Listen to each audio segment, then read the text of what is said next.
Night and Day, Jacob and Renesmee by Ka Lee.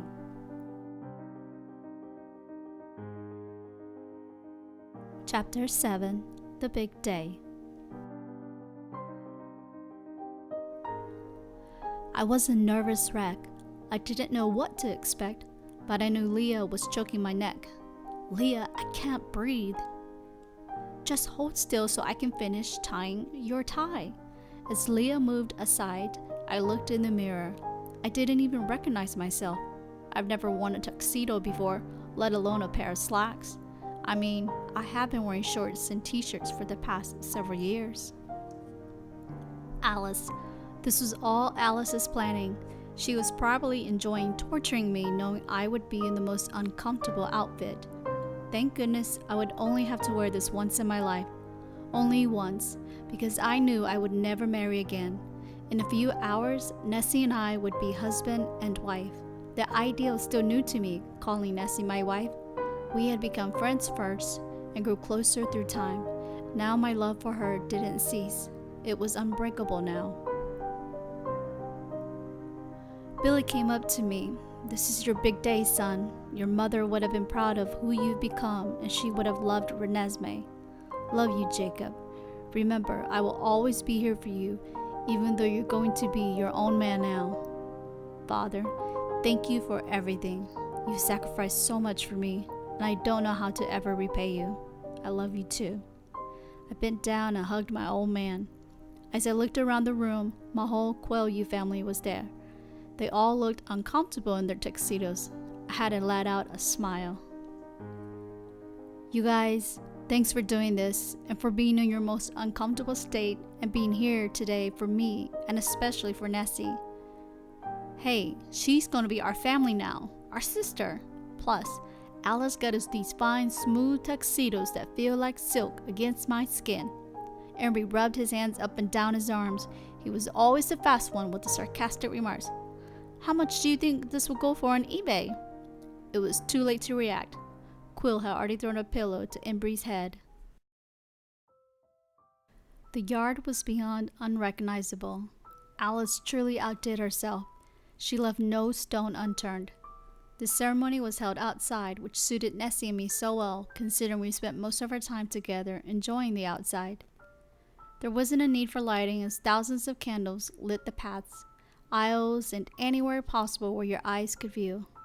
All the trees hung crystals which reflected millions of sparkles from the lit candles. There were millions of flowers everywhere. I'm sure it was to hide the smell of the pack for Alice's sake. Quayle wedding ceremonies were a lot simpler than this, but Alice had to put her 2 cents in. She wanted it to be different and outstanding because Nessie was her one and only niece. As I stood there waiting for Nessie to walk up the aisle, I was speechless. There she was. It was as if an angel had come down and was gracefully flowing towards me. Her hair was flowing down over her right shoulder in big curls. She wore a strapless dress that was simple yet elegant. I couldn't keep my eyes off of her. I'm not sure how Alice managed to get the wedding dress in time all the way from Italy, but Alice always knew how to work her magic. I noticed the bracelet I braided for Nessie during Christmas. She wore it visibly on her left wrist.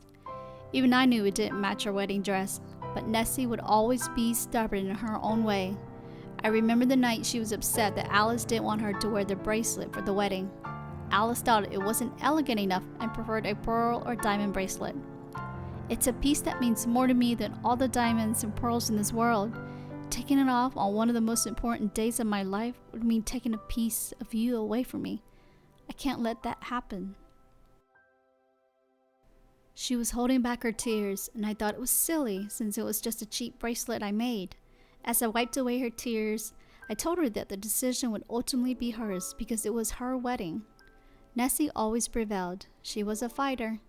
A few days later, and now here we are. It felt like Nessie and I were the only ones at the ceremony. Everyone just faded away. She slowly walked towards me, and I could see tears forming in her almond eyes. Edward placed Nessie's hand into mine, but she was now looking at Edward. Her eyes were filled with tears as he placed a kiss on her forehead. I love you. As I turned to look, I saw Bella's face. She was having a hard time with this transition as well. I read Bella's lips as she said, "I love you" to me. I nodded back at her and smiled. I wiped the tear off Nessie's face. I hated to see her cry. "You look amazingly beautiful tonight. Please don't cry. Since when did you become so sensitive? Where's my tough Nessie?" She nodded back at me and smiled. The ritual had started, and then it was time for Nessie to state her vows. "I knew from the beginning that you were meant to be in my life. You're the light to my dark, the stillness after the storm, the warmth in my heart, the purpose in my life. I love you and will always be the star to your night sky. I've heard you ask me once, Kukuale, and yes, I will forever stay with you, Jacob." Nessie, when I thought I almost lost you, my world had no more stars. I will fight for you beyond my last breath until the sky meets the ground. I vow to protect you from harm and cast your fears aside. Forever is what I'll give you, completely, because life isn't living if it's not living with you. She placed a ring on my finger and said, "I do." I held her hands, and as I began to say "I do," an abrupt sound came from behind Sam and them from the forest. Within a few seconds, there were over a dozen saltos. I could feel Nessie's hand grasping mine tightly. I knew she was trying to calm me down. It wasn't hard for people to see how upset I was. Recognizing one of the Salto elders, Billy had answered them first. "What business do you have here, Philip? You know our deal is not sealed. Your tribe owes me for the death of my son. We're here to make an offer to make peace and closure. Right now is not the time. You can come back tomorrow and we'll speak of this further." "It's best if we talk now before what, Philip? My son is getting married, so this will have to wait. That's what we want to talk to you about. I have a proposition, a trade for the death of my son." "What trade?" I exploded out. "Your son had no right to attack anyone on our land." "Jacob, calm down." Nessie's nails were digging into my wrist. "We want the half-vampire girl to wed my eldest son, Bryson. The addition will make our family's union strong with the cold ones. It's only fair that you share this woman." "No one is sharing anyone." I belched out, and at that moment, it was too late. I went and lunged after Bryson. Sam tried to stop me. The Colons were all quick to their feet and stepped in between us. Bryson and I had both transformed hastily. He, the black, thick-haired bear, and I was in my wolf form. We charged at each other and fought a tough match, but I could tell he was weakening. Nothing was going to stop me from killing Bryson. The thought of anyone else being with Nessie wasn't sitting too well with me. We both attacked each other fiercely, and I placed my teeth deep into his flesh.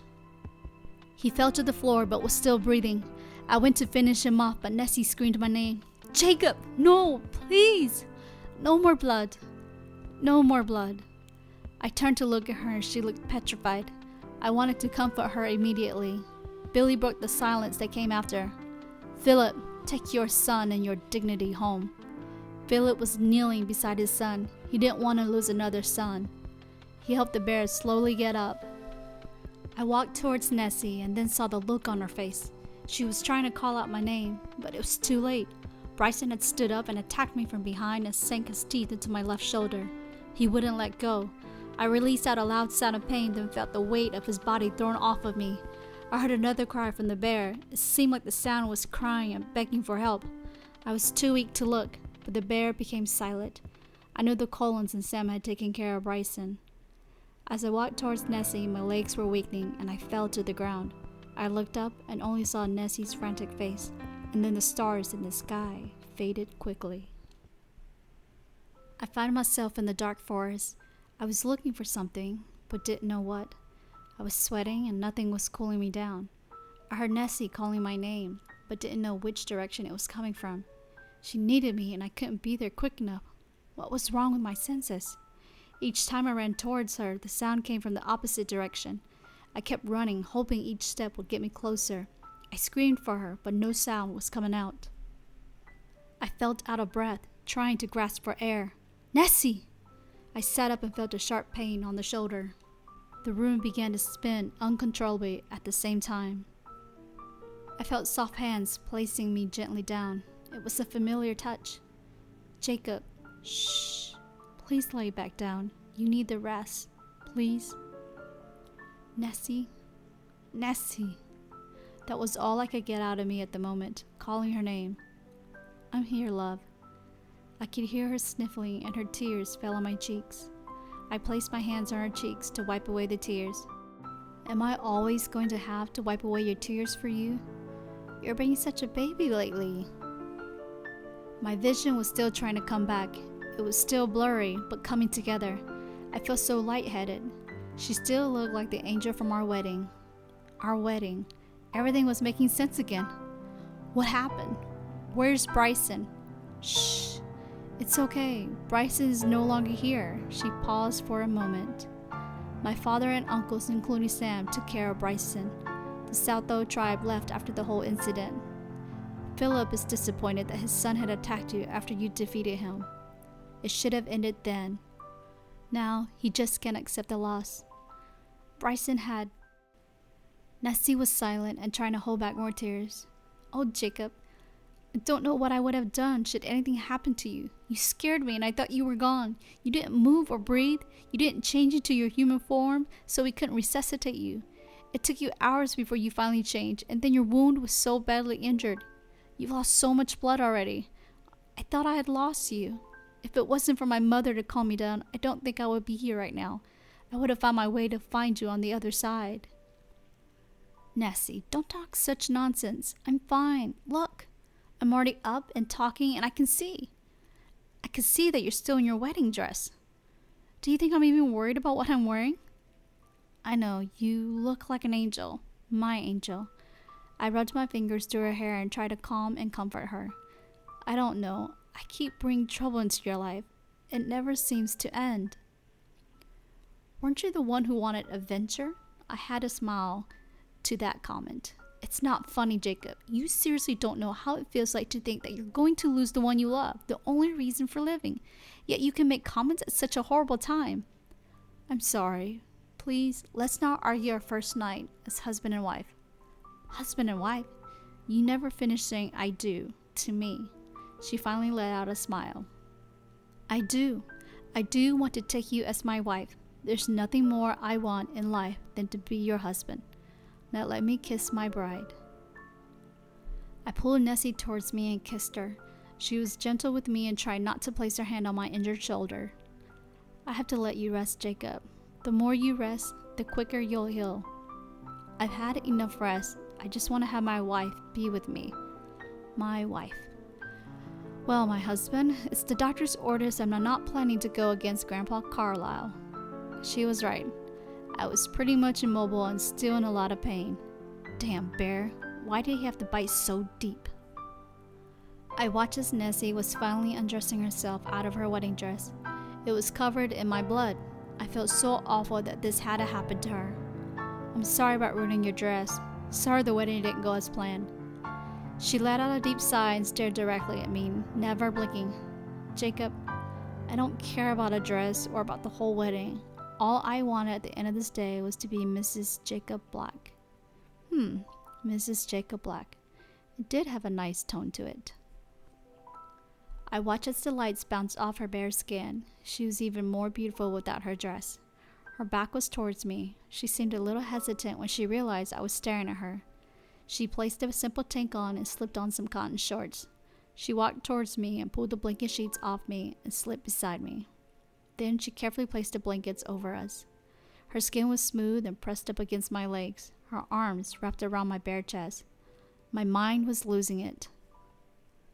I couldn't hold the urge to be with her, but my body was in complete pain when I would try to move. She placed her head on my good shoulder and her hair fell softly into place around my neck and shoulders. She smelled so good.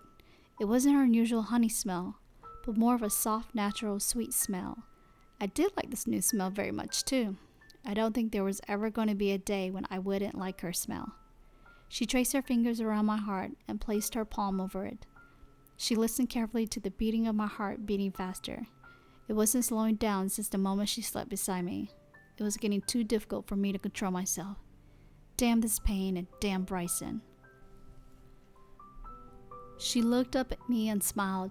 Was she really playing a game with me? She must have known this was torture for me to be unable to be with her tonight. Jacob, go to sleep. She pulled herself up to my face and kissed me softly on my lips.